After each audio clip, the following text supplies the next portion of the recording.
అందరికీ నమస్కారం. ముందుగా అందరికీ ఉగాది శుభాకాంక్షలు. శ్రీ పరాభవ నామ సంవత్సరంలో ద్వాదశ రాశుల వారందరికీ ఏ విధంగా ఉంటుందో తెలుసుకుందాము. తెలియజేయడానికి మనతో ఉన్నారు ప్రముఖ ఆధ్యాత్మికవేత్త, జ్యోతిష్య పండితులు మరియు తంత్ర సాధకులు బ్రహ్మశ్రీ సుభాష్ శర్మ గురువు గారు ఉన్నారు. మాట్లాడదాం. నమస్కారం గురుగారు. ముందుగా మీకు కూడా ఉగాది శుభాకాంక్షలు. మీకు, మీ కుటుంబ సభ్యులకు, అలాగే వీక్షిస్తున్న ప్రతి ఒక్క ప్రేక్షకులకు ఉగాది పరాభవనామ సంవత్సర శుభాకాంక్షలు. గురుగారు, ఉగాది నుంచి శ్రీ పరాభవనామ సంవత్సరం అంతా మేషరాశి వారికి ఏ విధంగా ఉంటుంది? తప్పకుండా తెలియజేస్తున్నాం. ముందుగా వీక్షిస్తున్న ప్రేక్షకులందరికీ శ్రీమాత్రే నమః, శ్రీ గురుభ్యో నమః. యాదేవి సర్వభూతేషు మాతృరూపేణ సంస్థిత నమస్తస్సై నమస్తస్సై నమస్తస్సై నమో నమః. పరాభవనామ సంవత్సరంలో మేషరాశి వారికి కనుక చూసుకున్నట్టయితే చతుర్థ స్థానంలో గురు సంచారము, అలాగే వీళ్ళకు 12వ స్థానంలో శని సంచారం నడుస్తుంది. కాబట్టి వీళ్లకు ఈ సంవత్సరంలో కనుక చూసుకుంటే కాస్త ఇబ్బందికరమైనటువంటి జీవితాన్ని గడుపుతారు. బికాజ్ ఏంటి అంటే కనుక వీళ్ళకు 2 గ్రహాలు కూడా వ్యతిరేక దిశలో నడుస్తూ ఉన్నాయి.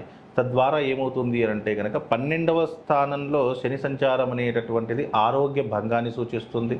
4వ స్థానంలో గురు సంచారం అనేటటువంటిది కుటుంబ వ్యవహారాలకు కావచ్చు, లేదు అని అంటే కనుక ఆర్థికపరమైనటువంటి లావాదేవీల విషయాలలో, పూర్వీకుల ఆస్తుల విషయాల్లో, లేదా గతంలో ఏదైనా ఆర్థికపరమైనటువంటి అంశాలలో కనుక చూసుకున్నట్టయితే ఇందులో కాస్త వ్యతిరేకత వచ్చేటటువంటి అవకాశాలు జరిగేటటువంటి సూచనలు కనిపిస్తూ ఉన్నాయి.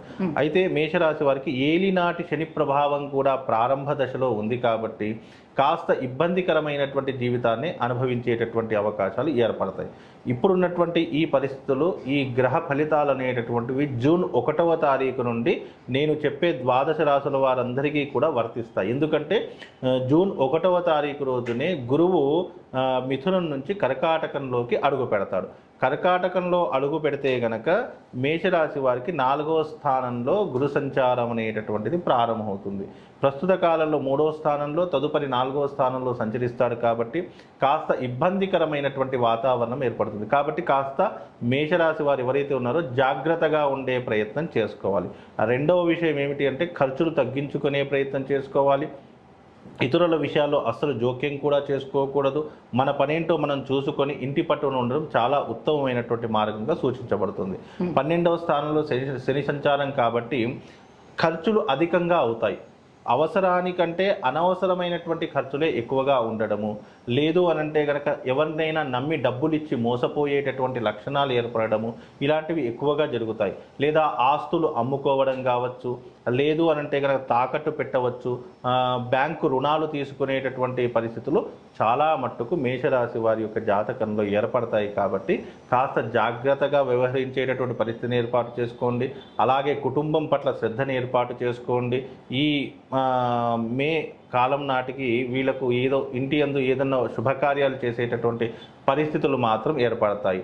శుభకార్యాలంటే పెళ్ళిళ్ళు కానీ, గృహప్రవేశం లాంటివి వెళ్ళడం కానివ్వండి, ఇలాంటివి ఏదైనా శుభకార్యాన్ని అందిపుచ్చుకునేటటువంటి అవకాశం ఏర్పడుతూ ఉంటుంది. మేషరాశి వారికి ముఖ్యంగా ఈ సంవత్సరం కాస్త గడ్డు కాలం కాబట్టి కాస్త జాగ్రత్తగా ఉండే ప్రయత్నం చేసుకుంటే అన్ని రకాలుగా బాగుంటుంది. విద్యపరంగా విదేశీ యానం ప్రకారంగా చూసుకున్న విదేశీ యోగం అయితే ఏర్పడుతుంది, కానీ అది ఏ రకంగా అనేటటువంటిది కాలం నిర్ణయించేటటువంటి పరిస్థితులు ఏర్పడతాయి. కొంతమంది విదేశాలకు వెళ్ళాలంటే చదువు కోసం వెళుతూ ఉంటారు, డబ్బు సంపాదించడానికి వెళుతూ ఉంటారు, మరికొంతమంది ఉద్యోగం చేయడానికి వెళుతూ ఉంటారు. ఈ 3 క్రమంలో వాళ్ళు ఏ క్రమంలో వెళతారు అనేటట్టు కాలం నిర్ణయించేటటువంటి స్థితిలో ఉంటుంది. కాబట్టి విదేశీ యానం అయితే తప్పకుండా కనిపిస్తూ ఉంది. చదువు రీత్యా ఎవరైతే ఉన్నారో వాళ్లకు ఈ సంవత్సరము కాస్త గడ్డు కాలం అని చెప్పుకోవాలి. అంటే జ్ఞాపక శక్తి తగ్గిపోవడం కావచ్చు, చదువు మీద అశ్రద్ధ పెరగడం కావచ్చు, చెడు వ్యసనాల వైపు వెళ్ళేటటువంటి లక్షణం, అంటే యూత్ ఎవరైతే ఉంటారో చదువుకునే విద్యార్థులు వాళ్ళకు కాస్త కూడా గడ్డు కాలము అని చెప్పుకోవచ్చు. తదుపరి ముఖ్యంగా వీళ్లకు వృత్తి వ్యాపార రీత్యా కనుక చూసుకున్నట్టయితే వృత్తి వ్యాపారాదులలో కాస్త నష్టం వచ్చేటటువంటి అవకాశము, నమ్మి మోసపోయేటటువంటి లక్షణాలు ఏర్పడము, లేదా బిజినెస్ అంతా ఎవరికైనా అప్పచెప్పి వీళ్ళు రిలాక్స్ అవ్వడము, ఇలాంటివి ఎక్కువగా జరిగేటటువంటి లక్షణాలు ఈ యొక్క మేషరాశి వారిలో కనిపిస్తున్నాయమ్మా. అలాగే మేషరాశి వారు ఈ సంవత్సరం అంతా తీసుకోవాల్సిన జాగ్రత్తలు, పరిహారాలు గురుగారు? ముఖ్యంగా ఈ సంవత్సరం కనుక మేషరాశి వారు ఏదైనా జాగ్రత్త తీసుకోవాలంటే దైవారాధన చేసుకోవడము, శనికి సంబంధించినటువంటి జపం చేసుకోవడం, నీలాంజన సమాభాసం రవిపుత్రమిమాగ్రజం ఛాయామార్తాండ సంభూతం తం నమామి శనైశ్చరం అనేటటువంటి మంత్రాన్ని చదువుకోవడం చాలా ఉత్తమమైనటువంటి ఫలితం. అలాగే గురు దత్తాత్రేయుని యొక్క చరిత్ర చదువుకోవడము, సప్తాహం పారాయణం చేసుకోవడము, లేదా గానగాపూర్కి వెళ్ళడము, లేదా పిఠాపురంలో ఉన్నటువంటి దత్త దర్శనం చేసుకోవడము, ఇవి వాళ్ళ జీవితానికి ఎన్నో రకాలుగా ఉపశమనాన్ని కలిగించేటటువంటి ప్రయత్నాలు. అలాగే వీలైతే దగ్గరలో ఉన్నటువంటి ఆంజనేయ స్వామి ఆలయానికి ప్రతి శనివారము క్రమం తప్పకుండా వెళ్ళే ప్రయత్నం చేయండి. అక్కడ హనుమాన్ చాలీస పారాయణం ఉంటుంది. ఆ పారాయణాన్ని ప్రతి శనివారం క్రమం తప్పకుండా చేసేటటువంటి ప్రయత్నం చేయండి. ఎందుకంటే మన జాతకంలో శని బాగా లేకపోతే హనుమంతుని యొక్క అనుగ్రహాన్ని పొందితే ఆ శని కూడా ఏం చేయలేడు అనేటటువంటిది శాస్త్రం. 100కి భగవత్ ఆరాధన చేసే ప్రతి ఒక్కరికి ఏ దుష్టశక్తి కూడా ఏమీ చేయలేదు అని శాస్త్రం చెప్తున్నటువంటి మాట. ఆ శాస్త్రాన్ని అనుసరిస్తే మనకు కొద్దిగా గడ్డు కాలం అనేటటువంటిది, ఆపత్కాలం అనేటటువంటిది దాటి వేసినట్టుగా ఉంటుంది. కాబట్టి ఈ ప్రయత్నాలు చేసుకుంటే శుభ ఫలితాలను ఇస్తుంది. అలాగే దాన ధర్మాలలో గనక చూసుకున్నట్టయితే ప్రతినిత్యము కానీ లేదా ప్రతి శనివారం కానీ ఆవుకి నల్ల నువ్వులతో చేసినటువంటి లడ్డూలను నైవేద్యంగా పెట్టేటటువంటి ప్రయత్నం చేయండి.